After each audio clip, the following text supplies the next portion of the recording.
What's good, everybody? Today we are going to talk about where does Johnny Davis fit in the rotation, but we're going to break it up a little bit. Where does he fit before the trade deadline, and where does he fit after the trade deadline? We're going to talk about Johnny and more next on Locked On Wizards. You are Locked On Wizards, your daily Washington Wizards podcast. Part of the Locked On Podcast Network, your team every day.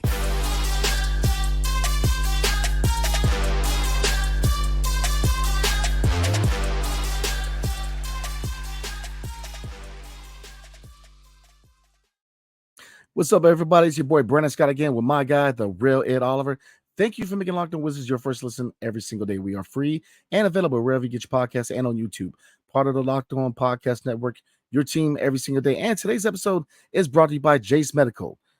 Empower yourself when you purchase a Jase case, providing you with a personal supply of 5 antibiotics that treat 50 plus infections. Get yours today at jasemedical.com. That's JASE medical.com. So today we're going to talk about where does Johnny Davis fit in the rotation for the Washington Wizards. But we're going to break it up because obviously a lot of pieces need to be moved. So before the deadline and after the deadline. So we're going to talk about that.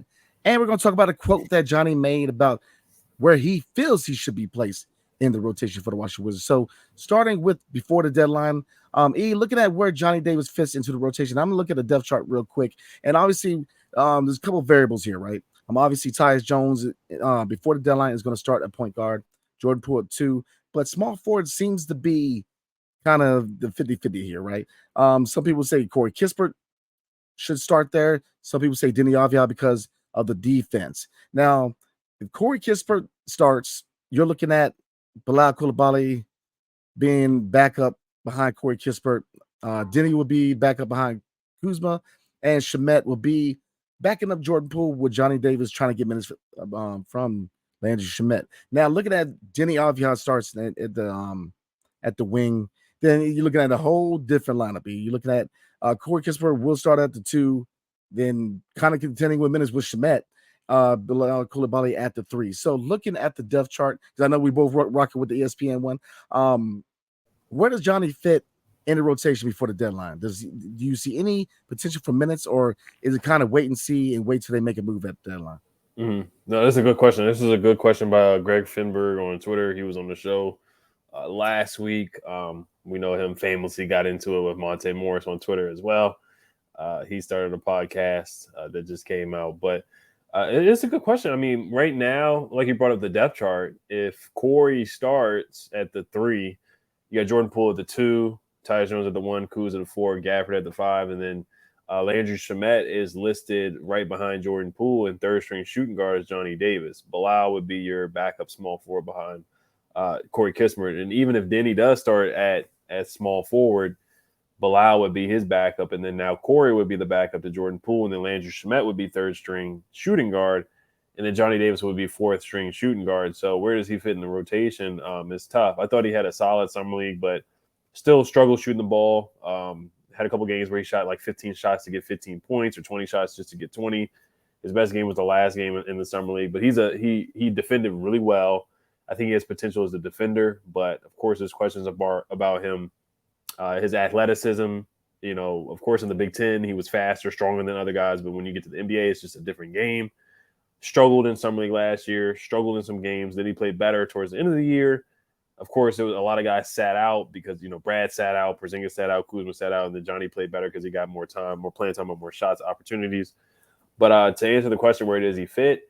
We know Wes loves to play veterans. He'll play guys like Anthony Gill over young guys. He'll play a lot of veterans over young guys. And he's shown that. And Wes is trying to win games, so he has to pick between development and playing guys that Wes prefers to put out there. But yeah, right now it looks like he would be behind Landry Shamet just to start off.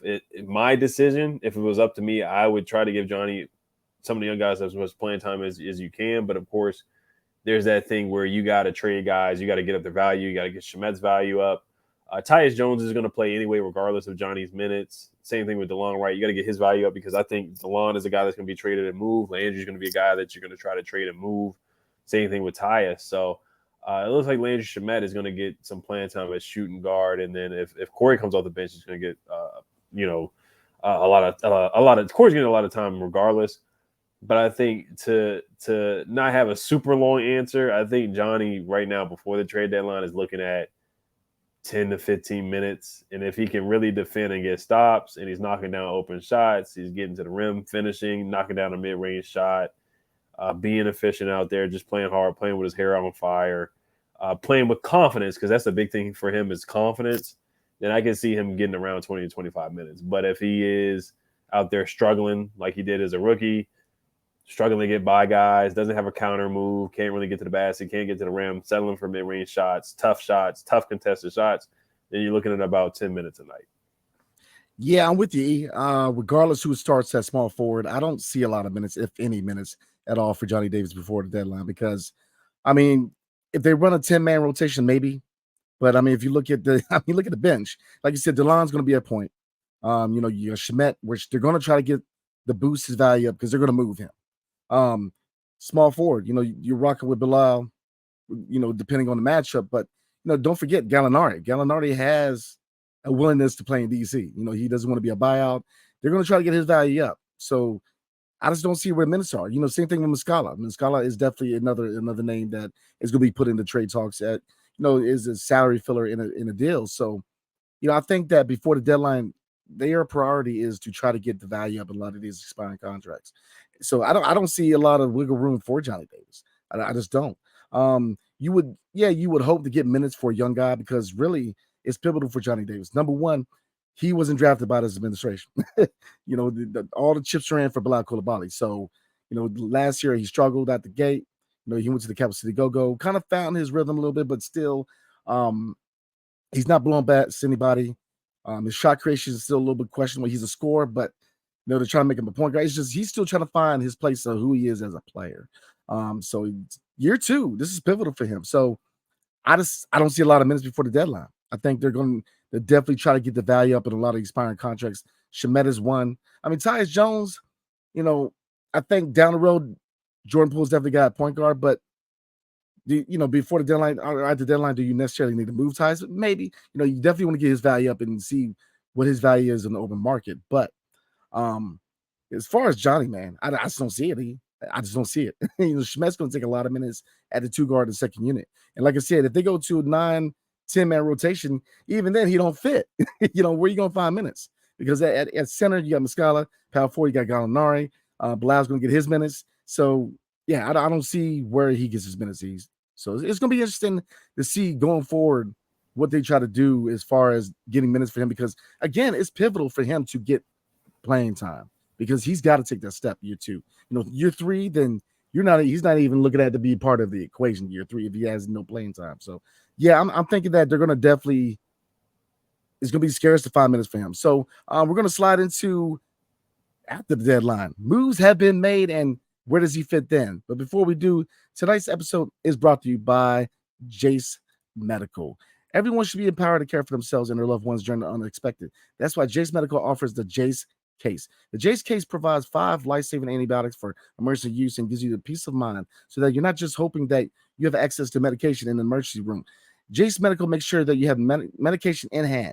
Jase Medical is simple. They handle everything from online evaluation to licensed pharmacy, medication delivery, and ongoing consultation and care. Don't get caught up unprepared. I'm a big believer of being prepared for any kind of natural disasters, anything that happens. Definitely have the tools at hand to take care of your family. Save more than $360 by getting these life-saving antibiotics with Jase Medical, plus an additional $20 off by using Locked On code at checkout on jasemedical.com. That's JASE medical.com. Promo code Locked On. Definitely check it out. I definitely recommend it. So let's say that moves are made, consolidation moves are made, right? Landry Schmeck gets moved, which it's pretty sure it's going to happen. Gallinari gets moved. Clearing time for not only Bilal Coulibaly, but Johnny Davis. Schmet's out of the equation.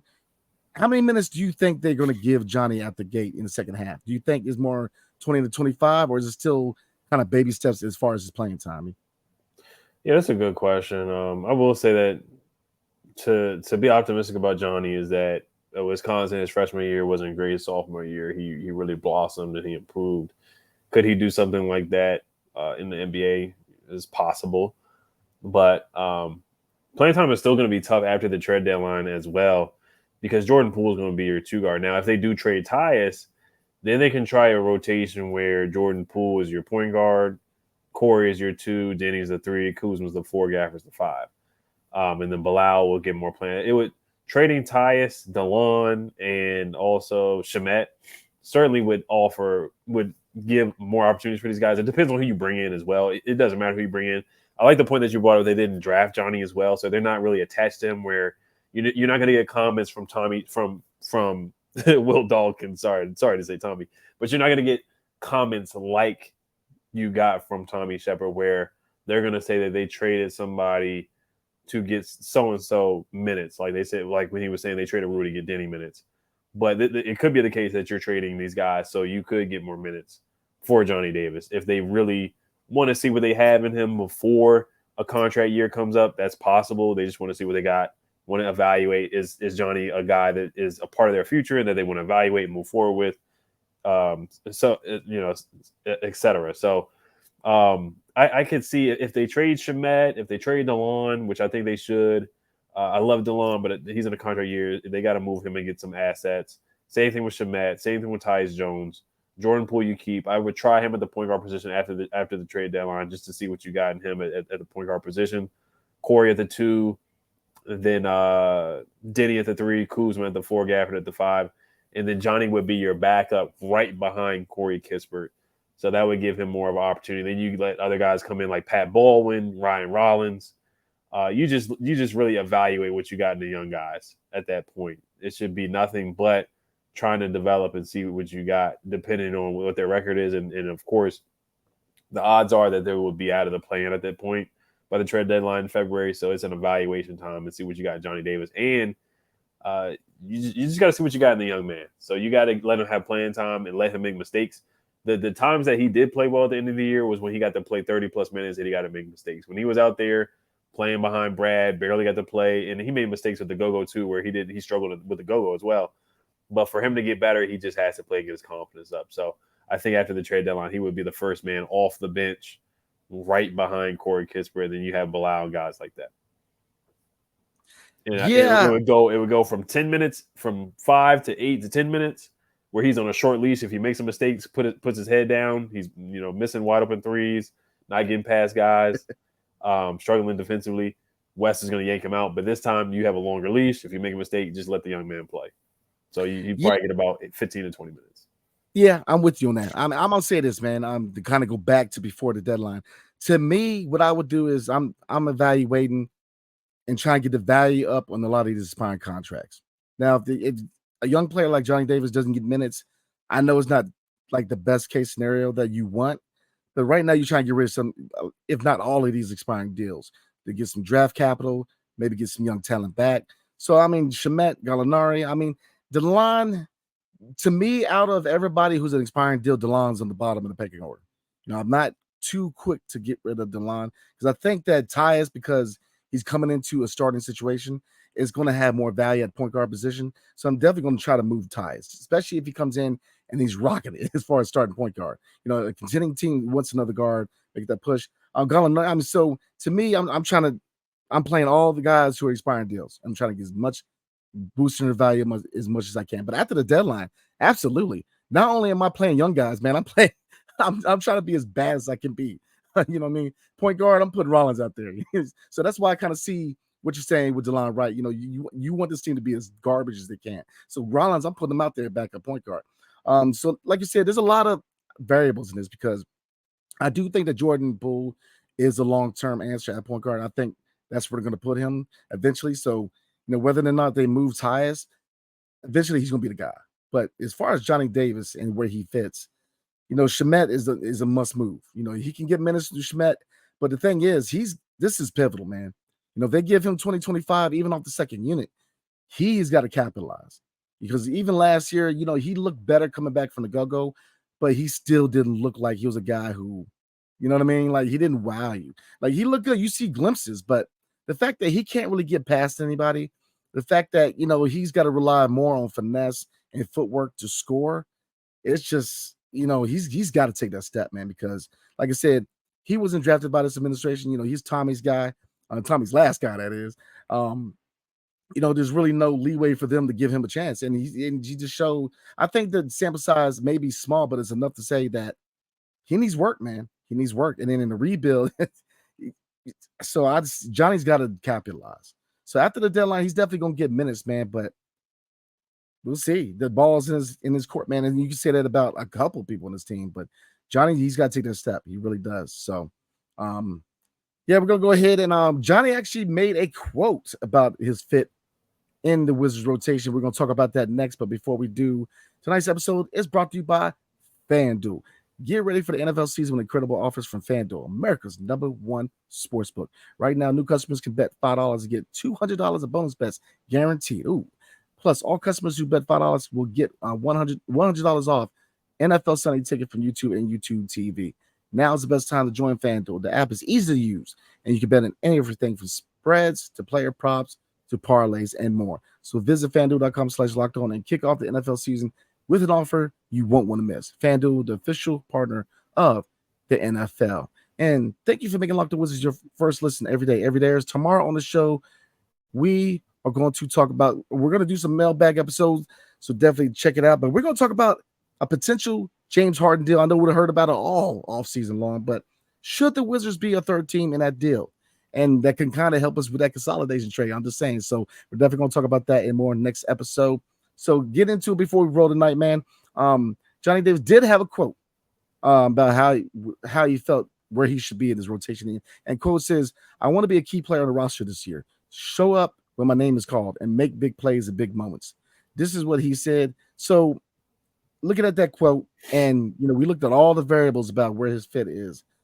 As far as his mentality and where his head is at going into the regular season, what do you think this is? Well, I think one way he can be a key player is on the defensive end. I think he can be a bulldog defensively. I thought he showed some good flashes in the summer league. I get it, it's the summer league, but he really got his hands in the passing lanes. He got some steals. Did a really good job as a point of attack defender. I thought he did a good job defending last year as well. He's got the athleticism and the tools and the quickness and the fight and the dog in him for sure. A football player in high school, was a really good defender at Wisconsin as well. So I think that could definitely translate into this year. So if he's not shooting well, that's one way he can get onto the floor and earn minutes and earn playing time, because he's a better defender than Shamet, of course. That's not really saying anything. Shamet is out there to be a shooting specialist. So that can be something that he can do. He can guard some of the better two guards in the league. And I think Johnny Davis can make an attempt to do that and try to find minutes to get on the floor for sure. But yeah, no, this is good for him. This is good for him to say that. I think that's realistic. He didn't say like a starter or anything like that, but if that's a goal for him, then I think he should try to do that for sure.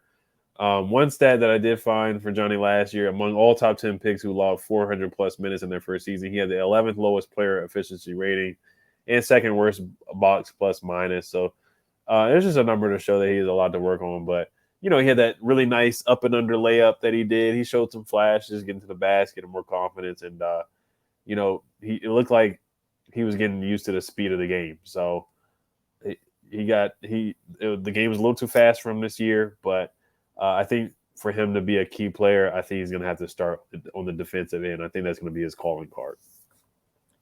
I completely agree with you. I think that defense is where he starts. You see glimpses where you see the score, man. He's definitely got a scorer's mentality. Like I said, you see times when he can definitely score with the rock, man. It's just consistency, number one. With most of the young guys we had, man, it's always about where their heads at, right? We say that about Denny. Same thing with Johnny Davis, man. Where's his head at? When he's not playing well, how's he acting? Johnny Davis, I don't. It's something to really say, man, because you see the scoring in him, man. It's just, I don't know. It's just something about him just ain't right to me. To me, to me, it was the shot mechanics. Like the shot he had before, is something with his leg, man, where it's like his shot releases. You know what I mean? It's like it's that the one thing that just really pushes me back from really saying that he's going to be that guy. You know what I mean? Like the shot is just, he's got to get that ball off quicker, man. He's got to get that shot off quicker. We can't have too many guys who are solid on the defensive end and can't score. Right. We got too many guys. So he's got to. But you see glimpses of him being that scorer. So to me, if you start anywhere, like you said, defense is his calling card. Just like Bilal, defense is his calling card. Denny, defense. We got guys who can defend, but with him being a scorer, again, he's not blown past anybody, but his footwork it's not trash. He definitely knows how to score the rock, but that shot, man, I just don't know what they did to his mechanics, man. Mm-hmm. And I tell you guys, man, definitely take time and look at the shot. Because there's something with his leg, man. I don't know what's going on with, but his shot release he's got to get quicker, man. So yeah, I mean, looking at his quote, I'm loving what I hear from him, man. He's a humble young guy. He's coming in there saying, look, he knows he has a lot to prove. Because, man, again, I hate to beat a dead horse, but when you're a young guy in a rebuild and you're underneath a whole new front office, man, you're not going to have that leeway and our rope like Tommy gave him.